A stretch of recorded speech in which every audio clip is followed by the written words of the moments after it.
seen such a thing. Holy shoot. That's the only way out right there. Without so much as a warning, life hangs in the balance. Human endeavor turns to chaos. And within seconds, nothing will ever be the same. Ever. The further man pushes the envelope, the closer he gets to the edge of destruction. It's mayhem on the racetrack as a runaway motorcycle crashes directly into the crowd. And a stunt driver's attempt to pull off a wheelie ends in a spectacular upside-down crash. You know, you just might need a roll cage for this one, because things are about to get destroyed in seconds.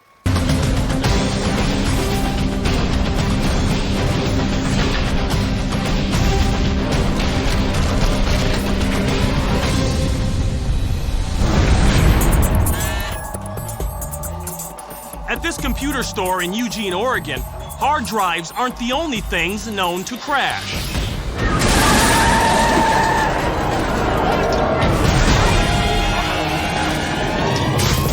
Outside the store, a man mistakes the accelerator for the brake, jumps a parking barricade, and barrels through the front of the store.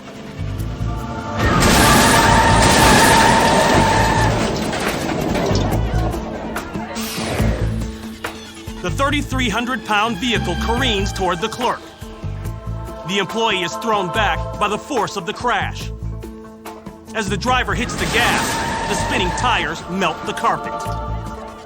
The car finally comes to a halt, missing a support beam by inches. The driver exits his vehicle unharmed.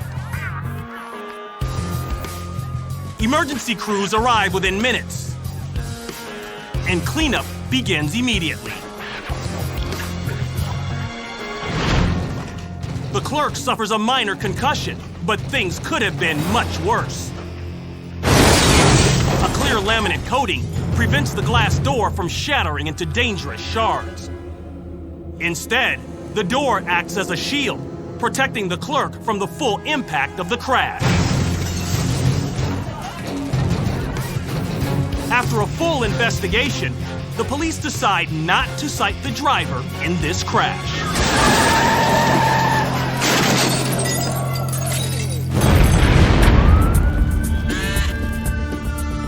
It's a frightening sight. A tanker truck is fully engulfed in flames, and officials have shut down the highway. But one bystander doesn't heed the warning.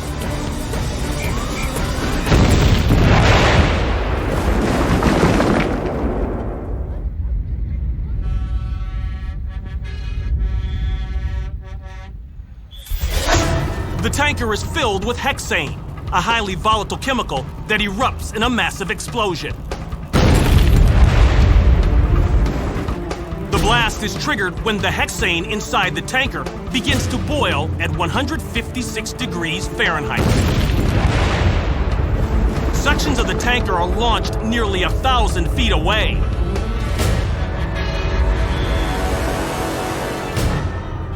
After a 3-hour firefight, crews mop up and officials reopen the highway.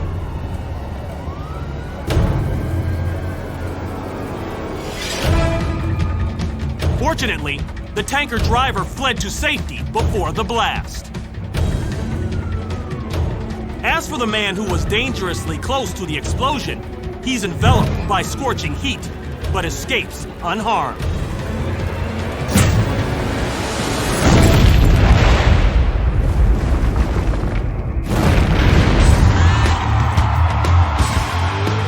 Barbagallo Raceway hosts Formula Ford racing, the little brother to the Formula One circuit. Established in 1967, Formula Ford is designed to mold future motorsport hopefuls. One of those hopefuls is 20-year-old Bryce Washington. Washington having a real good go at the run to the checkered flag. Halfway through the race, Bryce is fighting for the lead until his back wheel is clipped, sending him grinding down a wall. But this isn't the only accident he'll experience today, nor the worst.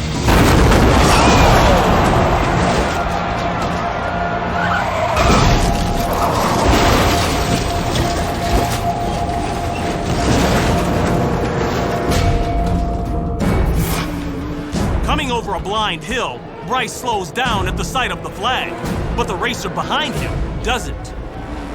Bryce is bumped on his right rear quadrant, sending him into the sidewall. The 80-mile-per-hour impact snaps the nose and 2 tires off his car. Unaware of the crash ahead, Josh McCowan speeds over the hill at 100 miles per hour. Trying to avoid a collision, Josh loses control and veers off the track. Josh's car misses Bryce's head by inches. The impact totals both vehicles. Bryce climbs out of the wreckage before help can arrive. Josh is trapped inside the overturned car. Finally, the emergency crew frees Josh from the wreck. Not much left of that machine. Bryce and Josh each suffer mild concussions, but both emerge from the violent crash relatively unscathed. The accident is caused by multiple drivers racing through caution flags. Neither driver is fined, and both later returned to the track.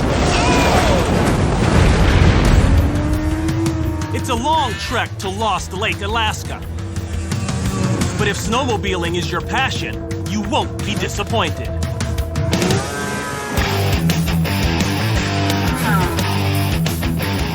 In 2001, professional rider Jason Adams showcases his talents on these snow-packed hills near Alaska's southern tip. The Canadian native and his friends are here to shoot a video featuring extreme jumps in the 49th state. They scope out a gap over a creek that seems perfect for a 150-foot leap and build a ramp out of packed snow. Jason has never jumped this far before, so all watch anxiously as their friend goes for it.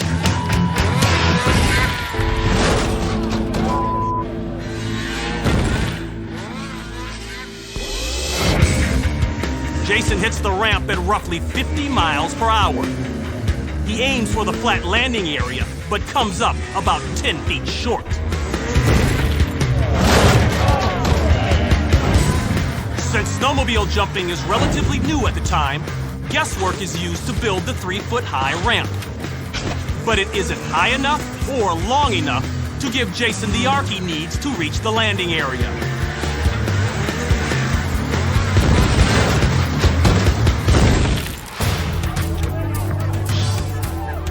Although Jason wears a protective helmet, his exposed chin slams into the handlebars.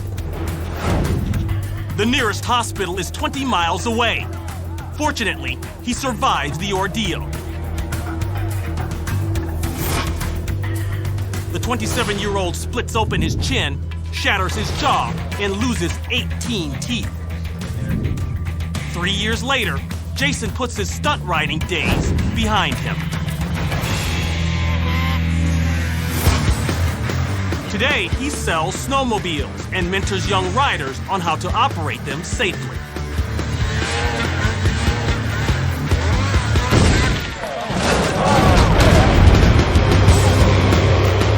In dirt track racing, riders navigate single-gear brakeless motorcycles around a loose dirt track.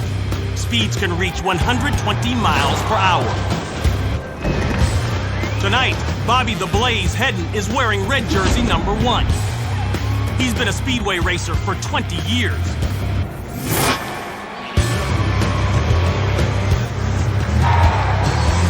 But as Bobby slides into this corner, his bike ends up gunning for first without him, directly at the crowd.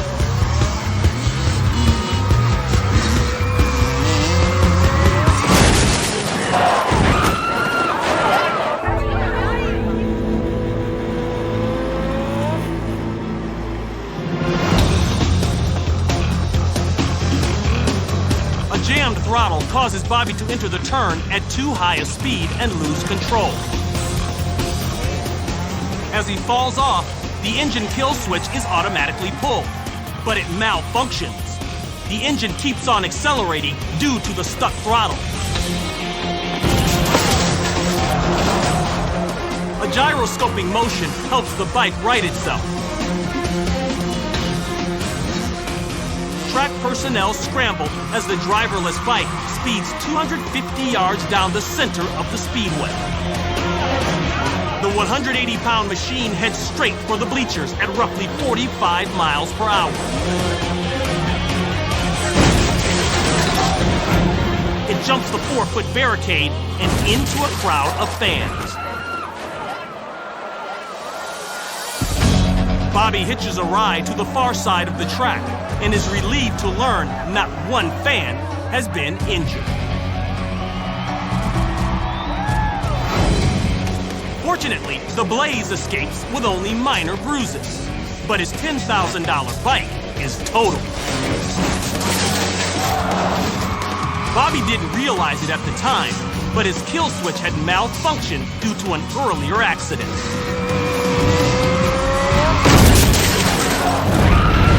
Hundreds gather at a small town festival to watch an exhibition of jarapeo,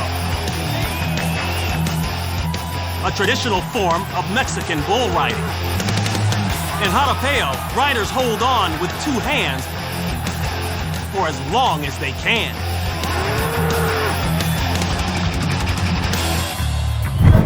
Rider Javier Diaz comes out of the chute to the thrill of his fans, who suddenly go from spectators to targets.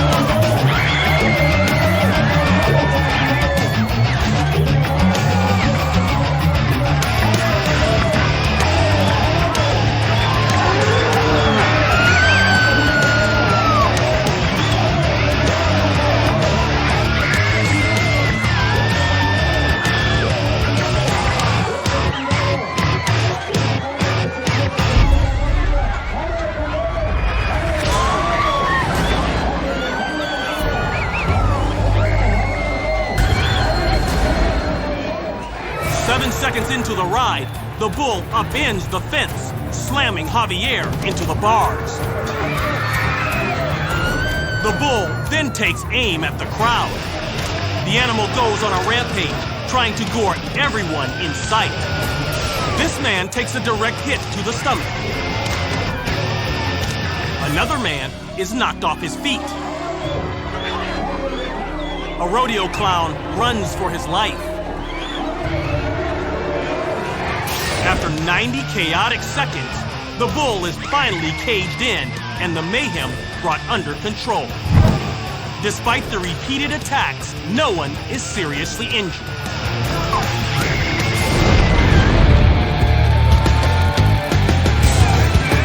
Byron, Illinois, October 2008.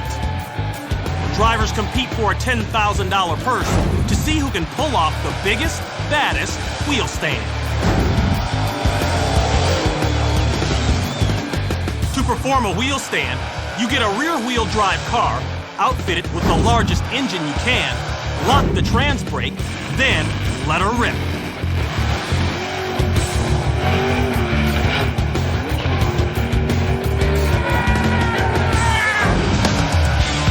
The key to a great wheel stand is horsepower. And with 650 horses under the hood, Rob LaCroix's Chevette has plenty. But the veteran racer is about to discover that too much power can be a dangerous thing.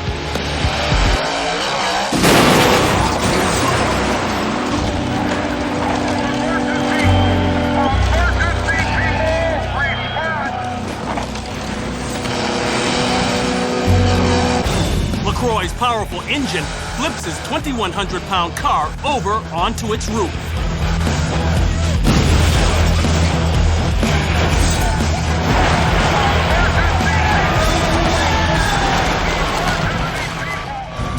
Rescue teams rush to the wreckage. They find LaCroix unconscious. As fuel leaks from the car, the crew races to cut him from his harness. Ron, can you talk? Yeah. All right, buddy.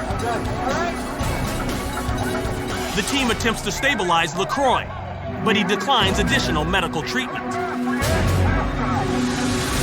Fortunately, he escapes with only minor injuries.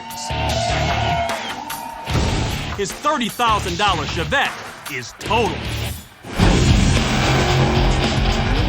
Living up to his name as the Wheelie King, LaCroix wasn't daunted by his crash. He's still performing wheel stands today, but hopefully not like this.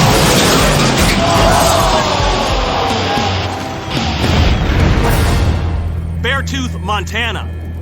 A wildfire races through the rugged Big Belt Mountains, trapping a group of hunting buddies. You won't believe this. This is what we got coming towards us.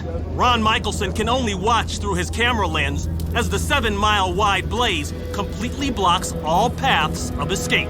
It's getting big. Holy shoot. We heard there was a little fire, but nobody ever dreamed something like this would happen up here. Sucks, man. Never seen such a thing. And that's the only way out right there. It's gonna be here in a matter of 5-10 minutes at the outside. It's getting hot already. It's unbelievable. No place for us to go. We ain't got no chance. Yeah. No, Oh, wow. not at all. I'll get it down. Say your prayers, buddy.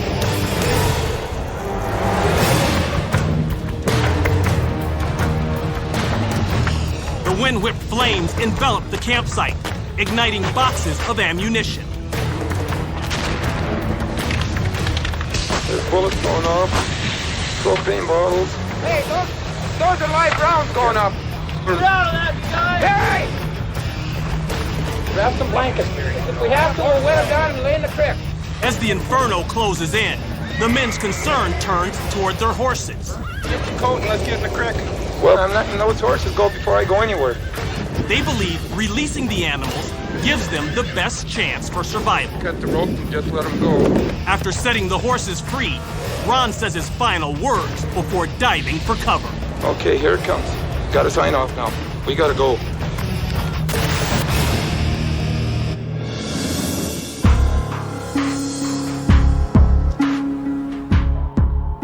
Made it through the fire. Sunrise reveals the extent of the devastation. The fire has gutted cars, leveled buildings, and charred the landscape. One heck of a fire. But the hunters survive, thanks to a nearby creek and some wet blankets. Guess we came home about 4 o'clock in the morning. All of the horses return, a little singed, but otherwise uninjured. Bull knows. Terry, we got our light, buddy. We got our light. The fire that was accidentally started by a camper ends up burning 34,000 acres. We ain't got no chance. Yeah. No, Oh, not wow. at all. As for Ron and his friends, they decide that next year they'll find a different camping spot. I have never seen such a thing in my entire life. Congratulations, you just survived another episode of Destroyed in Seconds. I'm Ron Pitts, and we'll see you next time.